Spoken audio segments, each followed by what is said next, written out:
भाग 6 राज्य। राज्य की कार्यपालिका। राज्यपाल। राज्यपाल राज्य का संवैधानिक प्रमुख होता है और वह केंद्र व राज्य के मध्य सेतु का काम करता है। अनुच्छेद 153 के तहत यह प्रावधान किया गया है कि प्रत्येक राज्य का एक राज्यपाल होगा। हालांकि एक ही व्यक्ति को 2 या अधिक राज्यों के लिए राज्यपाल नियुक्त किया जा सकता है। अनुच्छेद 155 के तहत राष्ट्रपति द्वारा राज्यपाल की नियुक्ति की जाती है और अनुच्छेद 157 के तहत कोई व्यक्ति राज्यपाल नियुक्त होने का पात्र तभी होगा जब वह भारत का नागरिक हो और 35 वर्ष की आयु पूरी कर चुका हो। वहीं सरकार या आयोग की अनुशंसा के आधार पर राज्यपाल की नियुक्ति के समय निम्नलिखित परंपराओं का पालन भी किया जाता है। राज्यपाल स्थानीय दलीय राजनीति से संबंधित नहीं होना चाहिए। राज्यपाल की नियुक्ति से पूर्व संबंधित राज्य के मुख्यमंत्री से परामर्श करना चाहिए। राज्यपाल की पदावधि। राज्यपाल राष्ट्रपति के प्रसाद पर्यंत पद धारण करते हैं, अर्थात इनका कोई निश्चित कार्यकाल नहीं होता है। साथ ही संविधान में इन्हें हटाने के आधार व प्रक्रिया का भी उल्लेख नहीं है। शपथ। संविधान के अनुच्छेद 159 में ही राज्यपाल की शपथ का प्रारूप का उल्लेख है, जिसके तहत राज्यपाल राज्य के उच्च न्यायालय के मुख्य न्यायाधीश या उनकी अनुपस्थिति में उच्च न्यायालय के वरिष्ठतम न्यायाधीश के सामने शपथ लेते हैं। राज्यपाल अपने शपथ में संविधान और विधि के परिरक्षण, संरक्षण और प्रतिरक्षण का शपथ लेते हैं। राज्यपाल की शक्तियाँ। कार्यपालिकीय शक्तियाँ। आर्टिकल 154 के तहत राज्य की कार्यपालिका शक्ति राज्यपाल में निहित होती है और इसका प्रयोग वह संविधान के तहत स्वयं या अपने अधीनस्थ अधिकारियों द्वारा करेगा। इसे अनुच्छेद 163 के साथ पढ़ा जाता है। अनुच्छेद 163 के तहत राज्यपाल उन प्रावधानों को छोड़कर जिसमें उसे संविधान के तहत विवेकानुसार कार्य करने की अपेक्षा की गई है, अन्य मामलों में मुख्यमंत्री की अध्यक्षता वाली मंत्रिपरिषद की सदस्यता व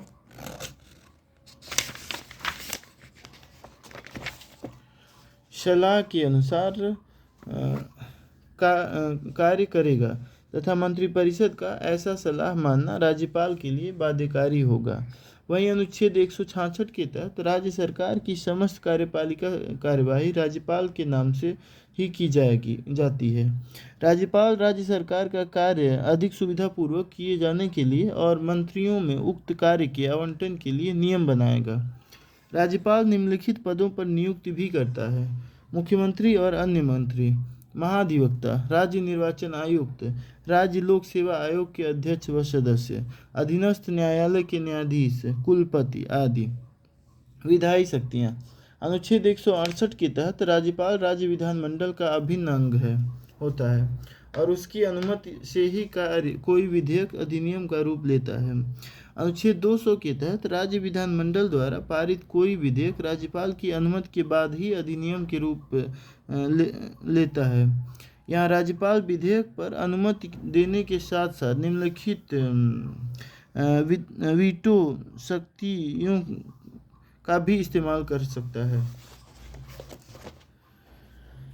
और विधेयक की कोई अनुमति न दे, पूर्ण वीटो। विधेयक को पुनर्विचार के लिए सदन के पास वापस लौटा दे, निलंबनकारी वीटो। राज्यपाल किसी विधेयक को राष्ट्रपति के लिए आरक्षित कर सकते हैं। अनुच्छेद 213 के तहत राज्यपाल उन सभी विषयों पर अध्यादेश जारी कर सकते हैं जिन पर राज्य विधानमंडल को कानून बनाने की शक्ति है। अध्यादेश तब जारी किया जाता है जब विधानमंडल के सदस्य सत्र में न हों और तुरंत कार्यवाही करना आवश्यक हो गया है। अध्यादेश जारी करने के बाद जब विधानमंडल का पुनः सम्मेलन होता है तो पुनः सम्मेलन होने के बाद 6 सप्ताह के भीतर अध्यादेश को विधानमंडल की अनुमति मिलनी चाहिए। राज्यपाल उच्च न्यायालय के क्षेत्राधिकार को सीमित करने वाले किसी अध्यादेश को राष्ट्रपति के लिए आरक्षित करेंगे। राज्यपाल विधानमंडल के सत्र को आहूत करने व सत्रावसान करने का अधिकार रखते हैं और राज्य विधानसभा का विघटन कर सकते हैं। साथ ही राज्यपाल अनुच्छेद 176 के तहत विधानसभा के आम चुनाव के बाद प्रथम सत्र में और प्रत्येक वर्ष के प्रथम सत्र में विधानमंडल में अभिभाषण देते हैं। साथ ही उन्हें राज्य विधानमंडल को संदेश भेजने की शक्ति भी प्राप्त है।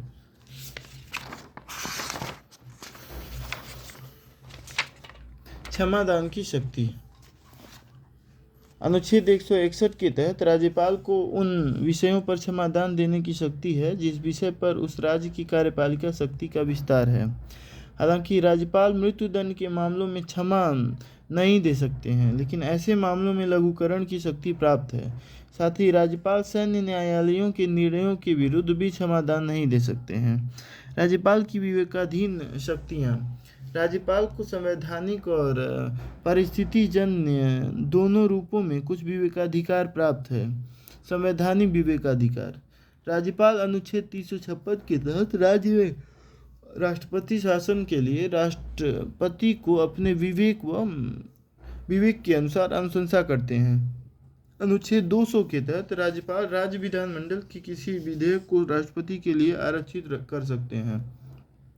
राज्यपाल मुख्यमंत्री से मंत्रिपरिषद के निर्णयों के संबंध में सूचना मांग सकते हैं।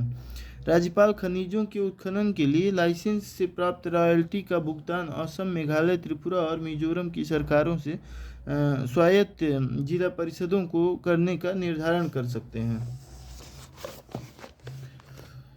यदि किसी राज्यपाल को किसी संघ शासित क्षेत्र के प्रशासक का अतिरिक्त कार्यभार मिल जाता है तो वह वहां अपने विवेकानुसार निर्णय लेगा।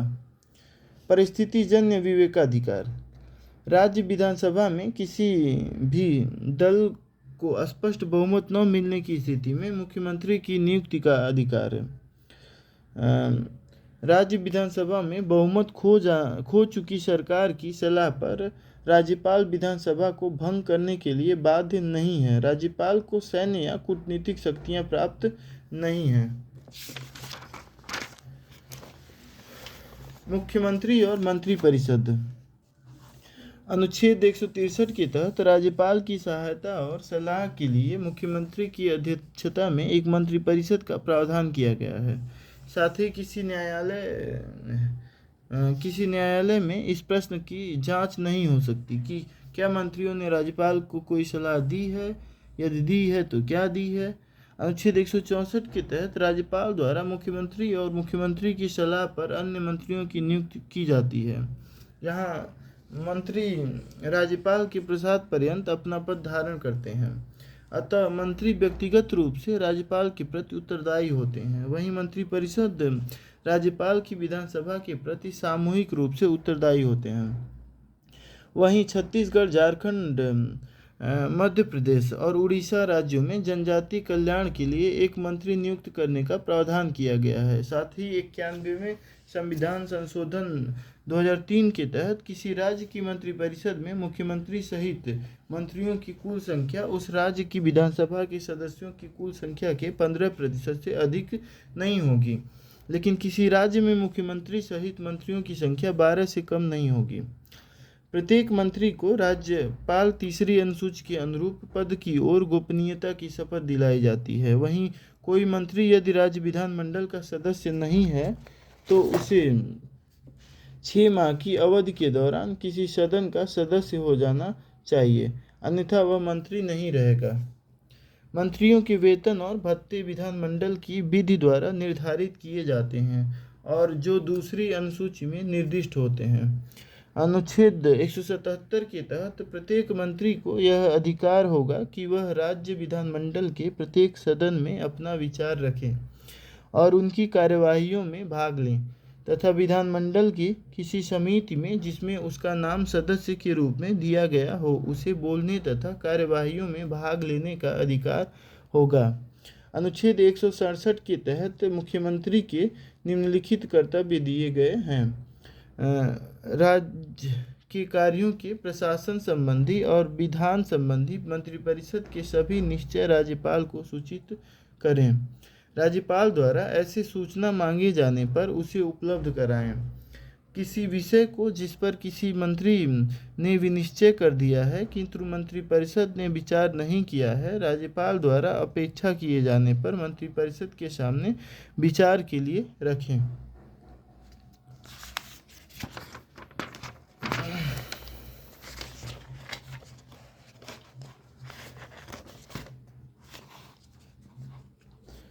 महाधिवक्ता अनुच्छेद 165। अनुच्छेद 165 के तहत प्रत्येक राज्य का राज्यपाल उच्च न्यायालय का न्यायाधीश नियुक्त होने के लिए अर्हित किसी व्यक्ति को राज्य का महाधिवक्ता नियुक्त करेगा। महाधिवक्ता राज्यपाल के प्रसाद पर्यंत अपना पद धारण करते हैं, अर्थात इनका कोई निश्चित कार्यकाल नहीं होता है। महाधिवक्ता का वेतन राज्यपाल द्वारा ही निर्धारित किया जाता है। हालांकि इन्हें निजी वकालत करने की छूट होती है, लेकिन किसी न्यायालय में राज्य सरकार के विरुद्ध किसी मामले की सुनवाई नहीं कर सकते हैं। महाधिवक्ता राज्य सरकार का प्रथम विधि सलाहकार होता है। इसका कर्तव्य होता है कि वह उस राज्य की सरकार को विधि संबंधी ऐसे विषयों पर सलाह दे और विधिक स्वरूप के ऐसे अन्य कर्तव्यों का पालन करे जो राज्यपाल उसको समय समय पर निर्देशित करे। वह राज्य सरकार की तरफ से किसी भी न्यायालय में उपस्थित हो सकता है। वहीं अनुच्छेद 177 के तहत महाधिवक्ता राज्य विधानमंडल के प्रत्येक सदन में और उसकी समिति में जिसमें वो सदस्य है भाग ले सकते हैं और अपने विचार रख सकते हैं। हालांकि महाधिवक्ता किसी सदन के सदस्य नहीं होते, इसलिए उन्हें मत देने का अधिकार नहीं होता है। राज्य विधानमंडल अनुच्छेद 168 के तहत राज्य विधानमंडल राज्यपाल और कुछ राज्यों में विधानसभा और विधान परिषद तथा अन्य राज्यों में एक सदन से मिलकर बनेगा। वर्तमान में 7 राज्यों में विधान परिषद हैं: बिहार, कर्नाटक और तेलंगाना, उत्तर प्रदेश, महाराष्ट्र, मध्य प्रदेश भी है, तमिलनाडु भी है, जिसमें आंध्र प्रदेश में हटाने का प्रस्ताव है। अनुच्छेद 169 के तहत संसद विधि द्वारा विधान परिषद का उत्सर्जन कर सकती है साधारण बहुमत से।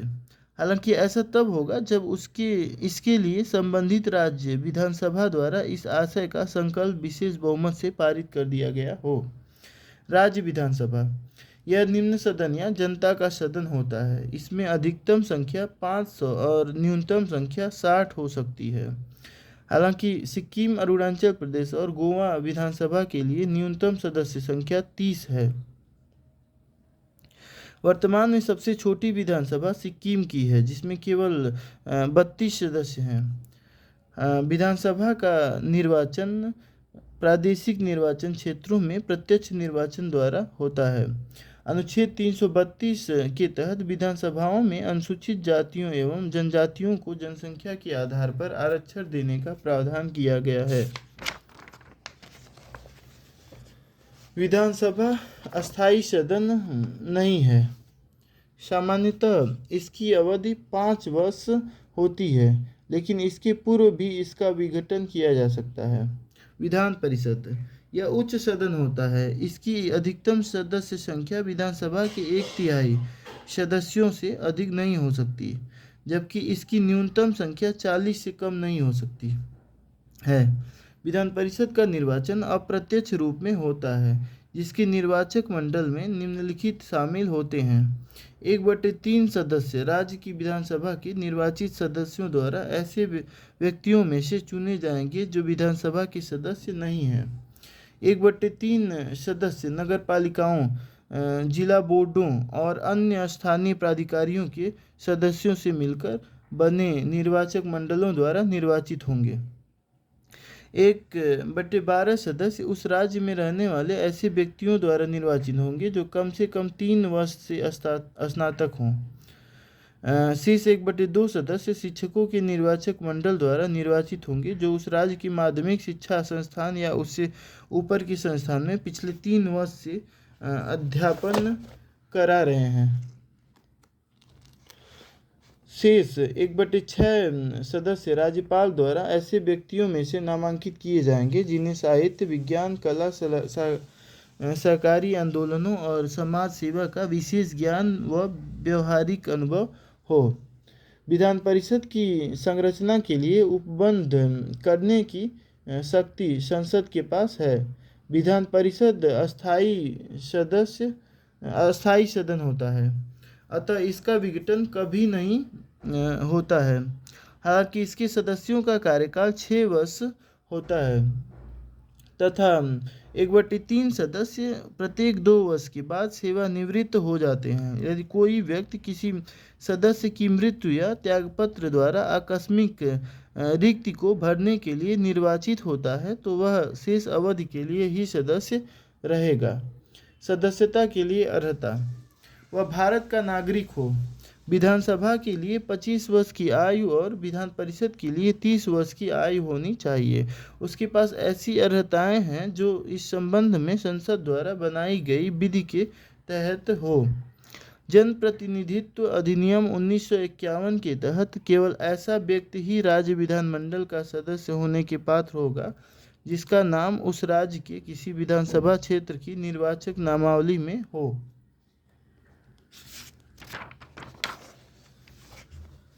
सदस्यता के लिए निरर्हता: राज्यपाल भारत के निर्वाचन आयोग की सलाह पर अनुच्छेद 191 में वर्णित निम्नलिखित आधारों पर किसी सदस्य की सदस्यता समाप्त कर सकते हैं। यदि वह केंद्र या राज्य सरकार के अधीन कोई लाभ का पद धारण करता है, यदि वह विकृत चिन्ह हो, यदि वह अनुमोचित दिवालिया हो, यदि वह भारत का नागरिक नहीं है या उसमें किसी विदेशी राज्य की नागरिकता स्वेच्छा से अर्जित कर ली है, या वह किसी विदेशी राज्य के प्रति निष्ठा को स्वीकार किए हुए है, यदि वह संसद द्वारा बनाई गई किसी विधि के अधीन अयोग्य घोषित किया गया हो। दोहरी सदस्यता के लिए अनुपस्थिति के कारण स्पीकर या सभापति द्वारा दल बदल विरोधी कानून के तहत। राज्यों में विधायी प्रक्रिया: साधारण विधेयक: साधारण विधेयक किसी भी सदन में प्रारंभ किया जा सकता है, लेकिन जब विधानसभा द्वारा पारित कोई विधेयक विधान परिषद के पास भेजा जाता है तो विधान परिषद या तो विधेयक को स्वीकार कर सकती है या अस्वीकार कर सकता है, या विधानसभा द्वारा पारित विधेयक को संशोधन सहित वापस कर सकता है, या 3 माह तक विधेयक को अपने पास रख सकता है। यदि विधान परिषद 3 माह की अवधि समाप्त होने के बाद भी विधेयक पर कोई कार्रवाई नहीं करता तो ऐसी दशा में विधान परिषद द्वारा दिए गए संशोधनों से सहमत होकर या बिना सहमत हुए विधेयक को पुनः पारित कर विधान परिषद के पास भेजेगी। ऐसी स्थिति में विधान परिषद के लिए आवश्यक होगा कि वह 1 माह के भीतर विधेयक को पारित कर दे। यदि ऐसा नहीं होता है तो विधेयक उसी रूप में पारित माना जाएगा जिस रूप में विधानसभा ने उसे पारित किया था। यदि विधान परिषद द्वारा पारित कोई विधेयक विधानसभा के पास भेजा जाता है तो विधानसभा उस विधेयक को या तो स्वीकार कर सकता है या अस्वीकार कर सकता है, और यदि वह उसे अस्वीकार कर देता है तो विधेयक समाप्त माना जाएगा। इस प्रकार राज्य विधानमंडलों में संयुक्त बैठक का कोई प्रावधान नहीं होता है। यहाँ विधान परिषद केवल निलंबनकारी सदन के रूप में होती है जो साधारण विधेयक को अधिकतम 4 माह तक अपने पास रख सकती है।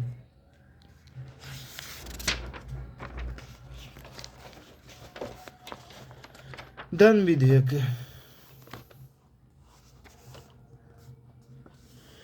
अनुच्छेद 199 में राज्यों के संदर्भ में धन विधेयक को परिभाषित किया गया है। इसके तहत विधानसभा के स्पीकर यह प्रमाणित करते हैं कि कौन सा विधेयक धन विधेयक होगा। धन विधेयक राज्यपाल की पूर्व सिफारिश से केवल विधानसभा में ही प्रस्तुत किया जा सकता है।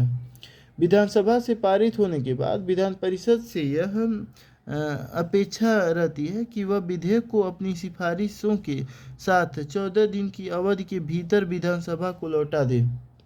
यदि 14 दिन के भीतर विधान परिषद ने विधेयक को नहीं लौटाया तो यह समझा जाएगा कि विधेयक को उसी रूप में पारित कर दिया गया है जैसा विधानसभा द्वारा पारित किया गया था। इस प्रकार विधान परिषद धन विधेयक को अस्वीकार नहीं कर सकती है और न ही उसमें संशोधन कर सकती है। विधेयकों पर राज्यपाल की अनुमति: आर्टिकल 200 के तहत साधारण विधेयकों के संबंध में राज्यपाल के पास निम्नलिखित विकल्प होते हैं। वह विधेयक पर अनुमति दे दें, विधेयक पर अनुमति रोक लें वह विधेयक को राष्ट्रपति के लिए आरक्षित कर दें, विधेयक को सदन के पास पुनर्विचार के लिए लौटा दें।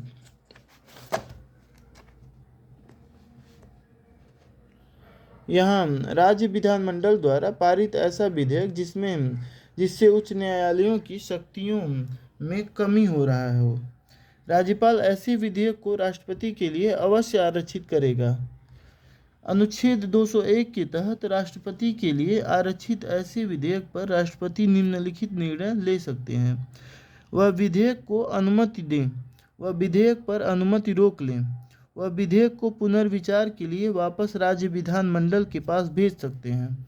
राज्य विधानमंडल द्वारा यदि विधेयक को पुनः पारित कर दिया जाता है तो विधेयक पुनः राष्ट्रपति के पास वापस आएगा और अब राष्ट्रपति विधेयक पर अनुमति दे सकते हैं या अनुमति रोक सकते हैं। वहीं राज्य विधानमंडल द्वारा पारित किसी धन विधेयक के संबंध में राज्यपाल के पास निम्नलिखित शक्तियां हैं। वह विधेयक पर अनुमति दे सकते हैं, वह विधेयक को रोक सकते हैं, वह धन विधेयक को राष्ट्रपति के लिए आरक्षित कर सकते हैं। वहीं राष्ट्रपति धन विधेयक से संबंधित ऐसे आरक्षित विधेयक पर या तो अनुमति दे सकते हैं या अनुमति रोक सकते हैं।